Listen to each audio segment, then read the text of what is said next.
09642. Saya dari kelas BKB 2019. Di sini saya ingin mempresentasikan hasil resum dari makalah kelompok 1, kelompok 2, kelompok 3, dan kelompok 4. Baik, langsung saja kita lanjut. Di sini saya akan mempresentasikan dari makalah kelompok 1 yang berjudul Dasar-dasar Keterampilan Komunikasi Antar Pribadi. Menurut saya yang pertama yaitu pentingnya komunikasi antar pribadi, yang dimana suatu komunikasi berguna untuk kehidupan, dan komunikasi ini juga sebagai proses mengirim dan menerima. Terus komunikasi interpersonal, yang dimana terdapat informasi juga perasaan dibagi oleh orang-orang melalui pertukaran pesan verbal dan non-verbal. Terus komunikasi sebagai kebutuhan primer yang menjembatani untuk kita dapat menyampaikan ide, pemikiran, pendapat, pesan, informasi, juga hal-hal yang ada di pikiran dan perasaan kita. Selanjutnya yaitu keterampilan komunikasi antar pribadi, yaitu yang pertama, individu harus saling memahami. Yang kedua, individu harus dapat mengomunikasikan pikiran juga perasaan secara jelas dan tepat. Yang ketiga, individu juga harus bisa saling menerima serta memberikan dukungan dan saling menolong. Terus untuk yang terakhir, yang keempat, kita juga harus mampu memecahkan masalah dan bentuk masalah pribadi yang sering terjadi pada komunikasi dengan orang lain. Terus untuk aspek interpersonal skill terdapat 5 aspek, yaitu yang pertama, keterampilan berinisiatif. Yang kedua, kemampuan untuk bersikap terbuka. Yang ketiga, kemampuan untuk bersikap asertif. Yang keempat, kemampuan memberikan dukungan emosional. Yang kelima, kemampuan mengatasi. Terakhir yaitu komunikasi efektif, yang dimana hukum komunikasi efektif yang dibahas di berbagai literatur atau referensi yang disingkat menjadi satu kata RACE. Yang pertama yaitu respect, yaitu menghargai. Terus untuk yang kedua, humble, yaitu rendah hati. Yang ketiga, empathy, yaitu empati.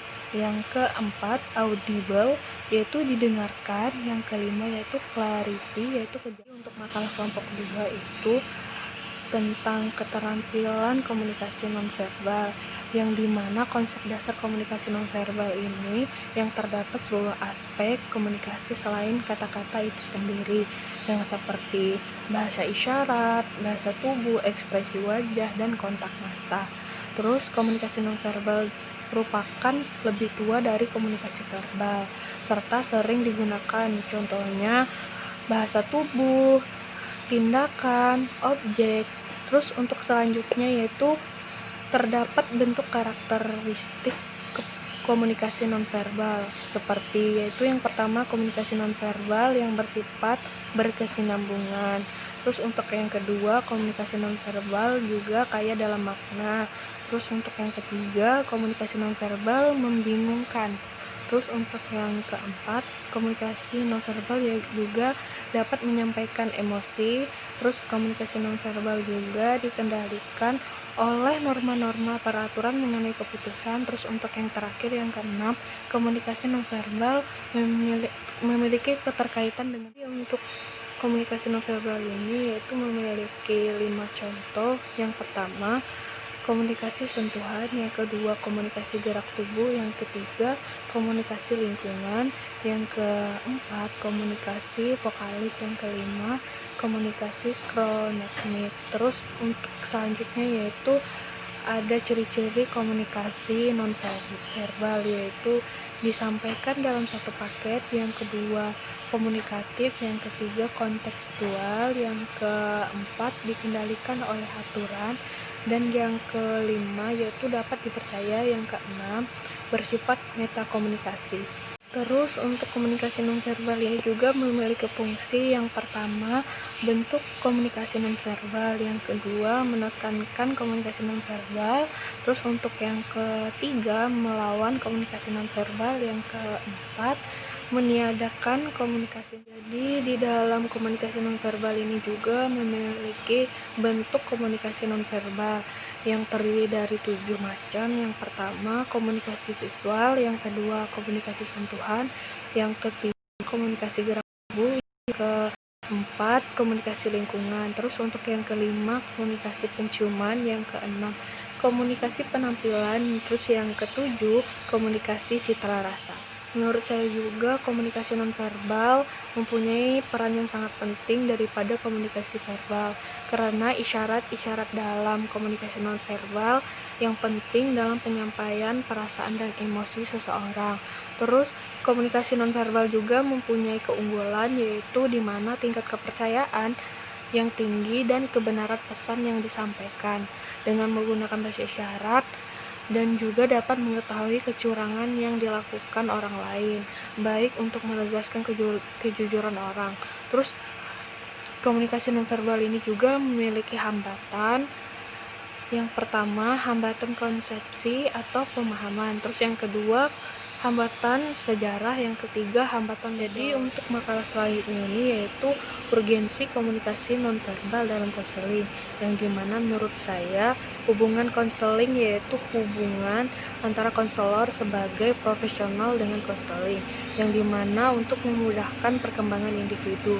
Terus komunikasi nonverbal dapat terbentuk melalui kontak mata, ekspresi wajah, gestur, dan lain-lain. Terus untuk bentuk keterampilan komunikasi nonverbal dalam konseling yaitu yang pertama gerakan tubuh dan ekspresi wajah. Terus untuk yang kedua penampilan tubuh, yang ketiga jarak, yang keempat kroneknik, yang kelima sentuhan, terus untuk yang keenam vokalik, dan yang ketujuh. Dan selanjutnya yaitu bentuk keterampilan attending sebagai komunikasi nonverbal dalam konseling. Yang pertama, keterampilan attending yaitu menunjukkan pada bagaimana konselor atau guru BK bertindak sehingga menimbulkan kesan bagi klien bahwa dirinya itu diterima dan dihargai dalam proses konseling. Terus untuk yang kedua, yaitu komponen yang penting dalam attending, yaitu komponen yang pertama kontak mata yang bertujuan mengamati tubuh klien. Terus untuk yang kedua, bahasa badan konselor menunjukkan keramahan, senyum, dan menghargai. Terus untuk yang ketiga, bahasa lisan. Dan yang ketiga, bentuk dan cara melakukan keterampilan attending. Yang keempat, manfaat atau fungsi keterampilan attending yang ditampilkan konselor akan mempengaruhi kepribadian klien, serta selanjutnya yang terakhir, tujuan attending agar konselor dapat memperhatikan penampilan yang attending di berbagai situasi hubungan interpersonal secara umum, khususnya dalam relasi konseling, dan terdapat juga bentuk keterampilan acceptance skill sebagai komunikasi nonverbal dalam konseling. Terus untuk yang pertama, definisi teknik acceptance. Acceptance adalah teknik yang digunakan oleh konselor untuk menunjukkan penerimaan, rasa ingin tahu, serta pemahaman terhadap hal-hal yang dikemukakan atau yang diceritakan oleh konseling itu sendiri. Terus untuk yang kedua, tujuan teknik acceptance. Yang pertama, menunjukkan kedekatan daripada sikap dan menunjukkan tingkat keterbukaan dan ketulusan hati konselor. Terus untuk yang kedua, klien merasa dihargai dan diterima keberadaannya. Terus untuk yang ketiga, manfaat teknik acceptance adalah untuk membangun hubungan lebih dekat dengan konseling sehingga terciptanya suasana hubungan yang akrab ditandai dengan saling mempercayai. Terus untuk yang keempat, prinsip teknik acceptance. Yang pertama, menghindari stereotip. Yang kedua, bukan sekedar respons seenaknya, melainkan konselor menangkap betul aspek yang dipahami. Terus untuk yang kelima, bentuk teknik acceptance nonverbal. Yang pertama, anggukan kepala. Yang kedua, posisi duduk condong. Jadi selanjutnya makalah kelompok 4 tentang mengajukan pertanyaan, yang dimana terdapat konsep dan keterampilan mengajukan pertanyaan dengan konselor sebelum memulai wawancara. Terus saat melakukan konseling menggunakan keterampilan seperti bertanya, konselor harus menyadari bahwa hubungan yang akan dilakukan adalah hubungan yang bersifat face to face antara konselor dengan kliennya. Terus ada beberapa model atau bentuk pertanyaan yang bisa digunakan dalam layanan konseling seperti open question, pertanyaan terbuka. Model pertanyaan open question biasanya menuntut suatu jawaban yang relatif panjang dan juga membuka kemungkinan jawaban yang baru atau jawaban yang lain, tetapi tidak menyimpan dan konteks permasalahan. Terus untuk yang ketiga yaitu double question, yaitu pertanyaan ganda. Model pertanyaan yang juga sering digunakan dalam proses layanan konseling adalah pertanyaan ganda. Terus untuk yang keempat yaitu bombarding question. Dalam pertanyaan bombardir, biasanya konselor mengajukan pertanyaan terus-menerus. Selanjutnya yaitu keterampilan mengarahkan dengan directing, yaitu kemampuan konselor mengajak dan mengarahkan klien untuk berpartisipasi secara penuh dalam proses konseling.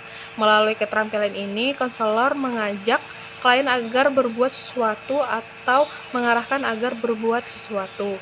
Mengarahkan adalah suatu keterampilan konseling yang mengatakan kepada klien agar dia berbuat sesuatu. Dan keterampilan mengajukan pertanyaan di awal pertemuan.